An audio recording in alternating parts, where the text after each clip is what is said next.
jiite réew du ndaw sëñ bi da ngeen di ay xale nekk ay jeunes cadres yaakaar ne xam ngeen àdduna xamu leen dara il faut ngeen tey ku bëgg a jiite réew du caaxaan bu daan wax dafa njëkk ci wax boobu lan ngeen njëkk a def Ahmed Khalifa Niass dafa wax fii ci réew mi ne bëgguñ fi candidat DEJ Sonko génn traité ko de tous les noms d'oiseaux te ñun suuf xam nañu tàmm fii ku fi ne kilifa diine yàgg na fi tooñ nit mais dañoo wormaal may ma rek dañoo wormaal waaw mais bu dee tuuma boo xam ne waaw même bu dee tuuma dama loo xam ne kenn mënul ni ñaa ngi ma tàll lu kenn mënul dindi ci réew mi mooy réew mooy doxee noo xam ni ñu dañuy wormaal suñu kilifa diine yi. oui kan mooy kilifa diine. ma wax la deux wax la. mais kan mooy Khalifa Niass. ok kilifa diine la. oui ok. doomu wàllu doomu nit ku baax la kilifa diine la ci réew mi am ay taalibeem. am ñu ko gëm. te xëy ñi ko gëm fi mu bëgg ñëw ñëwaguma ñi ko gëm ñàkk ko gëm Ahmed Khalifa Niass di taalibeem te bëgg Sonko ànd ak Sonko wala nar a watal Sonko mën na nekk. am na ñu gëm Ahmed Khalifa Niass mooy seen sëriñ ba pare bëgg a watal Sonko. buñ déggee kàddu googu na leen blessé. boo waree jiite réew da ngay mun lu bari da ngay taxam lu bari du ku la ne benn nga dóor ko teg ci ndax réew na ko ci ku mun mën a ko yor ndax réew ku jiite président daa bari doole. kon yow munoo jàpp daal ni mu wax objectif de communication. non dama ne non mën nañ ko xam nga man parce que souligné nañ ko teg na ci wax la may jéggalu. dem na États-Unis d'Amérique bis bu ne ñu génne Donald Trump loo xam ne mat na 10 ans ou 15 ans ku jiite réew ñu fuye ci yow. ku bëgg jiite réew ñu fuyee ci yow c'est dans l'ordre normal des choses. partout dans le monde. boo tax ba nga toogee sa kër di lekk soxla woo kenn faadawu la. mais boo jëlee da ngay jiite réew nag. gars yi nañ la fuyee sa démb ak sa tey. loolu c'est dans l'ordre normal des choses. alors par exemple ñu jeexaat Sonko génne dara. loolu c'est dans l'ordre normal des choses parce que moo jógee dafa jiite Sénégalais yi quand même. ok comprendre interpellation quand même. moo sañoon les jeunes de Pastef. ñu xam ñu boole seen discours humilité tuuti quoi comme muñ parce que discours dafa xaw a arrogant tuuti quand même yar dafa manqué ci seen démarche c'est ça la vérité. nit nit mënoon da ngay jël réew ni ku jël réew ñu tooñ la sosal la wax la fii ku bëgg a jël réew di nga dégg lu nekk damay la ku toog sa kër xëccoo réew mi man ñun ñi nekk jàkkaarloo si nga xam ne de chronique rek ñu ngi jeexaatal ñu dóor ci net bi te ñu nekkuñu ministre. wutuñu réew yor ñu dara. man fayuma Bouba Ndour fayuma salaire maam sama bopp maa ñëw sama bopp te ñu ma jeexaat ndax parce que xaw naa si wéy jàkkaarloo. yow boo yor réew ëllëg Sonko bu nekkee président bi bien que gëwuma ko incha allah bu ko nekkoon it moo yilif Mamour Diallo moo yilif. politique la. àdduna mën nañu ne Mamour Diallo ànd ak moom àdduna mën na sama ñaanu ko yàlla ba ma ànd ak moom mais ñaanu ko yàlla donc. sëñ bi li ma sañ a wax tey bu mun du sañ koo wax Sonko bëgg a jiite réew mi sañu koo wax wala xam na li président de la République. dégg nañ ko du caaxaan. dëgg la président tous les Sénégalais ko. du caaxaan. dégg nañ ko dégg nañ la Birima. kon du la neex wax du la neex def. d'accord moo sa bopp képp kuy candidat moo sa bopp. ah mais bu dee dignité moo ko ëpp Sonko. c'est pas vrai. man maa ne Mamour Diallo moo yow. Birima moo la man wuy ma moo la xam-xam. waaw Birima déglu ma Birima. moo la gën a digne waaw wuy ma Birima loolu dara c'est pas vrai maa ko wax. waaw wuy ma dama lay wax rek je le dis je te défie. gënal preuve. oui s'il te plaît. il y a eu plusieurs interpellations indi ci ay leeral ak ay tontu. interpellation yi mooy d'abord assumer par rapport ak ñun suñu choix.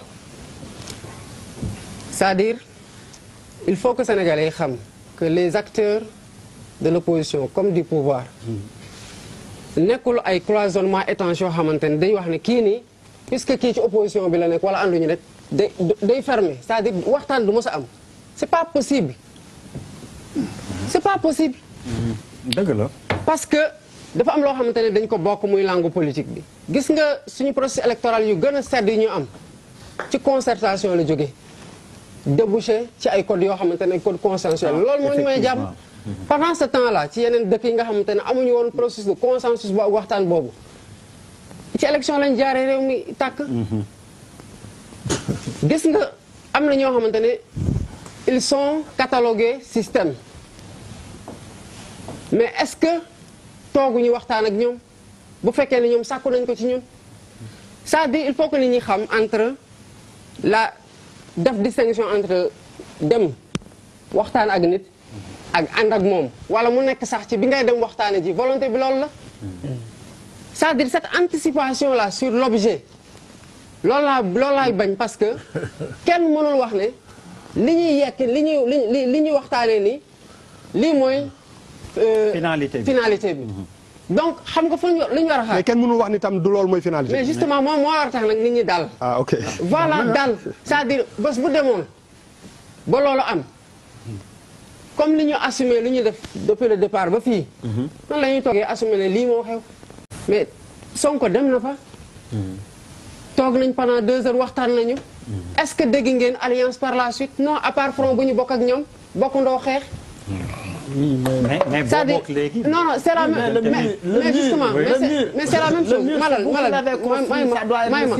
may kii suñu posture en tant que part gis nga lii di ADN u Pastef du changer parce que xam lu tax dafa am ñaar yoo xamante ne ba ñett bu ko fondé mooy ñun lu ñu gëm mooy suñu combat bii ñuy xeex nii avec tous les risques que ça comporte pour ñun te ñu assumer ko depuis le départ amuñu ci obligation de résultat c'est-à-dire nekkuñ ñoo xamante ne wax ne léegi nguur mi te même bu ñu amoon nguur finalité bi mooy naka la ñuy transformer qualité de vie sénégalais yi loolu benn la deuxième chose mooy on n'est pas pressé man mii di wax ak yow j'ai 38 ans donc am naa encore 40 à 44 ans pour des mandats de 5 ans am nga 5 mandats à faire Sonko n'est pas un homme pressé. non constitution bi da koy tere. non c'est non génération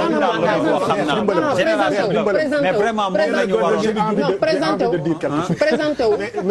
wu une fois constitution fay vraiment yow laa bëggoon terminal Fay wuyul buuba dernière intervention Fay ngir yàlla rek ngir yàlla wuyu ko damay benn virgule rek dama la waxal rapidement Fay déglu ko rek Fay xoolal benn virgule man maa lay may kañ yow yaay daaneel man maa la ko assuré Fay d'accord ma xam nga tax d'accord ma ci lan il y a 2 semaines on parlait des partis politiques c'est très important lu ma lay wax ni képp ku naan leader parti politique nga ne fii ak 5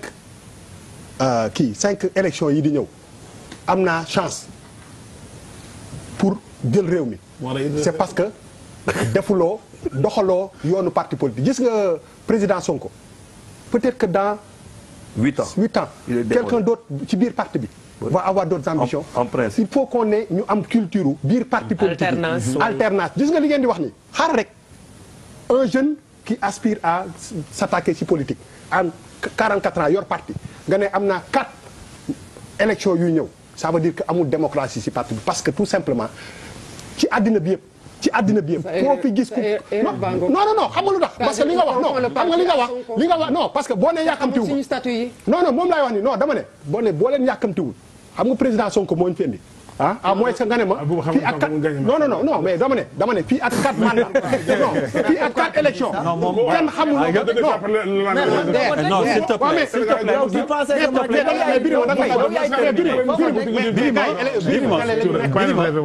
non seulement yaa ngi perturbé mais li nga leen di reprocher ñoom manque d'humilité ba pare ak arrogance li nga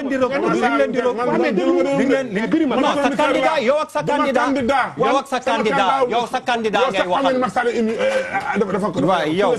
yow ak sa candidat la wax mais Bouba tu termines Pierre encore une fois son micro fermé mais Birima booy wax dañ lay dégg non kii am naa système oui ma Sonko dafa indi nee na mooy anti système non s'il te plaît kii anti Birima am naa ko coupeel moom son micro yeggali ayca non dama bëggoon rek ñu leeral foofu ñun ñii ñëpp luy defar la ñu bëgg dama ne discours boobu que dans 4 élections dinañ fi nekk loolu moom ci biir parti il faut muy am alternance Bouba xamuloo suñu texte Fay vraiment cette fois li nga wax rek laa xam justement mais li may wax dafa am lu ko lal suñu texte yi boo defee 2 mandats à la présidence du parti pare nga ci xam nga loolu xamoo ko woon. Ça c'est bien. justement kon au moins sama interpellation bi am na solo suñu taxi yi boo nekkee président de la république mënatoo nekk président parti bi. suñu taxi yi bu ñu paree suñu structure yi nekk président parti ça veut pas dire que yow yaay candidat bi. dañuy def primaire. oui c'est-à-dire merci beaucoup xam loolu yëpp boo ko xamul. da ngay dégg benn affaire rek. après moo tax ma laaj la. dafa li ma dégg rek laa la laaj xam ko gis nga Ousmane Sonko. waaw. particularité Pastef mooy Ousmane Sonko créewul parti. ay nit ñoo créé parti gis ay valeurs nit ne ko kaay. moo tax moo lay wax sànq. am nañu waxuma la Ousmane Sonko am nañu li ci kanam raaw yi la gët. man Pastef laa lay wax li ci kanam xamuloo ko parce que mën nga bañ a fekk yàlla rek xam. donc amin mais ce que je suis en train de dire mooy. il faut que loolu mu leer que voilà donc ñun on a encore quand je dis on a je parle de la jeunesse du parti. yàkkamtuñu lu war a mën a tax. ñu asaalu suñu principe quoi.